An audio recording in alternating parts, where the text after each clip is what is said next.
of deliberations. And there, in a note to the judge, the jurors made it clear that they had fundamentally different views in the case, and there wasn't just one person holding out. Writing, our perspectives on the evidence are starkly divided. The deep division is not due to a lack of effort or diligence, but rather a sincere adherence to our individual principles and moral convictions. And so now, as far as what happens next, despite the mistrial, this case is not over, right? Because there was no verdict, Reed can legally be tried again, and prosecutors have already said they plan to retry the case. So there you had Reed's legal team vowing to fight the prosecution's case, and Reed's defense attorney, Alan Jackson, telling reporters outside the courthouse, "Folks, this is what it looks like when you bring false charges against an innocent person." And adding, they failed miserably, and they'll continue to fail no matter how long it takes, no matter how long they keep trying, we will not stop fighting. And then, so Sabrina Carpenter and Chappell Roan have found themselves surrounded by accusations and controversy. And this notably, as many have crowned Sabrina Carpenter the queen of summer pop with songs like Espresso and Please, Please, Please. Right at this point, she's basically just been competing with herself. I mean, over the weekend, she replaced herself for the top spot of Spotify's global chart. News that she reacted to by saying, "Ugh, this bitch." But this also is people are questioning if she's being force-fed to audiences, specifically via Spotify's autoplay feature. Right? That's when you finish an album or a song and Spotify just picks something to queue up next. With a lot of people saying that no matter what they're listening to, whether it be country, pop, rap, whatever, Spotify picks either Espresso or Please, Please, Please, which has been leading people to question if this is some pay-for-play scheme to create hits artificially. And it's not just bots and paid check marks saying this, but even the likes of Vox is doing a big piece on this yesterday, noting that the conspiracies are valid just because the music industry has seen tons of different kinds of payola scandals. And if this were happening, it would be very hard to actually prove. But also, very notably, people familiar with Spotify's algorithm, they just say this doesn't appear to be the case. With, for example, Glenn McDonald, a former data alchemist at Spotify, telling the outlet, none of it is as centralized as you're imagining. It's not like there's a master sticker on the song that causes everybody to promote it. A lot of things on Spotify are trying to keep you in your comfort zone and play you the right things. And Spotify, they just assume that you like what other people like. Right? Essentially, if you have two separate users that have some overlapping tastes, they recommend those users' music choices to one another. They also say there's this kind of Goldilocks method of picking artists that aren't too obscure or too popular, but that are just right. And there, studies have actually shown that young people identify with music that is an intermediate popularity level, with McDonald even adding, especially if the artist is slightly less popular and a bit more attuned to what you usually like, then that makes them a better match than someone who's very popular and crosses genre or audience boundaries. Right? So basically, the idea is that they're more likely to recommend Sabrina Carpenter to a Swiftie than it is to recommend Taylor to a Sabrina fan, right? Because in the scenario, Taylor's just too popular, which is the idea that brings Chappell Roan into the mix here. With Vox noting this could also explain why so many people have found Chappell Roan's Good Luck Babe also being constantly fed to them from Spotify's autoplay. Because it is a very popular song from an artist that was relatively small just a few months ago. Also, both Sabrina and Chappell were just openers on major tours, so it's easy to connect them to fans of bigger artists. But again, also with this, Vox noted that it's of course hard to prove any kind of scheme is happening because these platforms, they just lack transparency. And because Spotify isn't radio, there is some allowance for pay for play. It actually offers a feature allowing artists to forfeit some of their streaming profits to boost their likelihood of getting played. Though there, per Vox, as far as we can tell, it's usually not Sabrina Carpenter's doing this. And so of course, due to the lack of transparency, not only does it make it so that we can't prove anything, it's the largest thing that makes all these theories possible. With McDonald even going as far as to say, to me, this is not a Spotify-specific problem, not a music-specific problem. It's everything about how technology mediates human interaction if it goes through these black boxes of machine learning or AI. You're just left asking, here's the answer, how do I trust it? Though also with this, there was another big argument. With, for example, NME doing a piece on this back in June explaining that even if artists like Sabrina and Chappell were being force-fed to us by some massive scheme, that alone wouldn't be enough for their full successes. Noting artists also need people to then choose to engage with their music for the momentum to keep going. But there still needs to be something for the audiences to latch onto for there to be staying power. And personally, I can't speak on everything, but I've only heard the song 3 times and HOTTOGO is fucking stuck in my head forever. And blasting Espresso with the top down on my Jeep, it's a vibe. Though that is anecdotal and it doesn't speak to the validity of any of the accusations. And since I don't imagine many of these platforms are gonna just randomly open the doors and be like, hey, full transparency. For now, I'll pass the question off to you. What are your thoughts here? And then, so the Olympics, there's supposed to be this massive tourism booster, but we're getting some very conflicting reports out of France right now. With Air France actually saying they are gonna be taking a $193 million hit during the Olympics. With them even putting out a statement claiming that perhaps more people are turned off by the idea of heading to Paris during the Olympics than excited by it. Right, explaining that traffic to and from Paris is lagging behind other major cities in Europe, and also adding, international markets show a significant avoidance of Paris. Travel between the city and other destinations is also below the usual June-August average, as residents in France seem to be postponing their holidays until after the Olympic Games or considering alternative travel plans. And while the airline does expect things to balance out once the Olympics are over, it is still expecting to take a loss of 180 million euros between June and August. And the thing is, according to Forbes, Air France's claims, they line up with public tourism data, with it showing a projected 15% drop in foreign arrivals in July of 2024 compared to July of 2023. This also means that hotels are taking a hit, with Forbes reporting that occupancy levels peak earlier in the games at 78%, with the lowest towards the end being around 60%. And that's even though in July of last year, the average occupancy was over 80%. You've also got other reports showing Airbnb is also struggling to fill apartments. And as far as why, there are a few potential reasons. Right? I mean, hell, you had the New York Times previously noting that Parisians have been begging people not to come to the Olympics. Right? And that just because a lot of people dread having the whole planet coming to their city all at once. But also you see things like metro prices going up significantly for that time. Some major landmarks are going to be harder to visit, especially as there's going to be a stadium in front of the Eiffel Tower, and the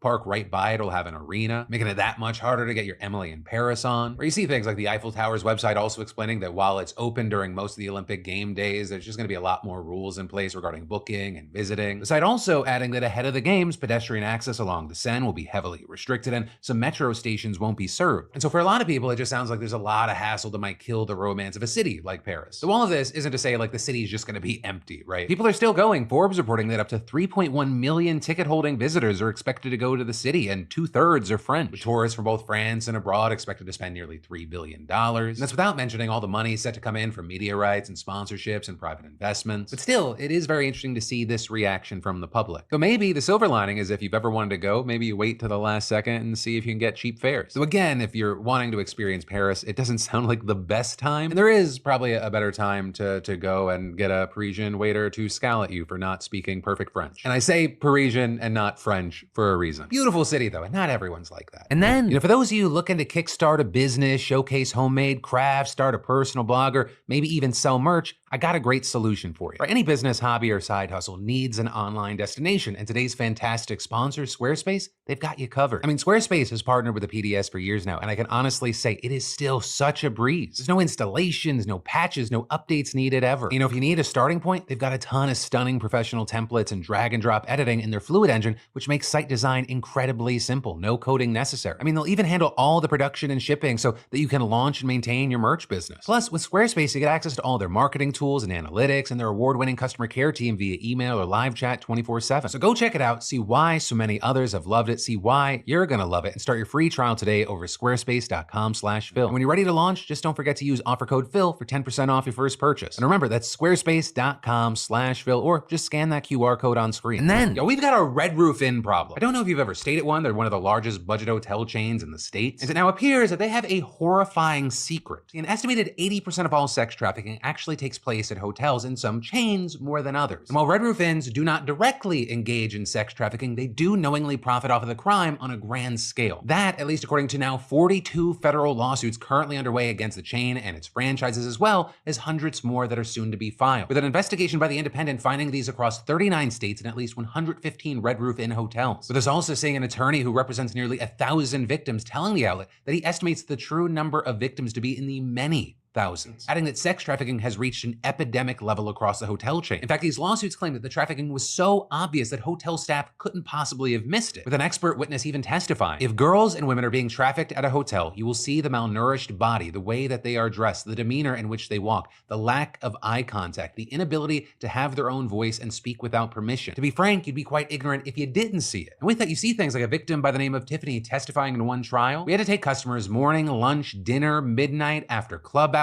It was just around the clock. We had to make a quota of a minimum $1,000 a day if we wanted to eat. And saying if she refused to see a customer or disobeyed him, she was then choked or beaten, which as other victims explained, wasn't exactly hush-hush. Right? You had examples like a woman named Melissa describing how housekeeping staff came each morning to remove garbage cans filled with condoms and bloody towels. Also another victim saying employees witnessed her trafficker being frequently violent with her and loud sounds of abuse could often be heard from the room. With yet another alleging staff actually witnessed her physically and verbally being abused by her captors in public areas of the hotel. And then just confirming how widespread this was, a woman by the name of Alexa said that her pimp chose the Red Roof Inn because of its, quote, lax attitude towards what was going on. Hell, I mean, one lawsuit in Atlanta claimed that anyone who set foot on 2 Red Roof Inn properties witnessed an open-air prostitution market. But then even if employees didn't notice it, the customers certainly did. With The Independent analyzing customer reviews and finding mentions of prostitution at 176 properties. And this is employees did notice, even though they weren't trained to identify the sign. With, for example, a former night manager telling the outlet that he witnessed witnessed sex work, if not sex trafficking, at 3 locations where he worked, saying, quote, "It's heads in beds. They want every door sold. They don't care how you do it." Your manager has that pressure of having to do that consistently. So if you can get prostitutes and drug dealers to come in there and keep them in order, you're selling out. Numerous former employees testifying that they passed their concerns on to their managers, including Jay Moyer, former regional vice president of operations. Yet he also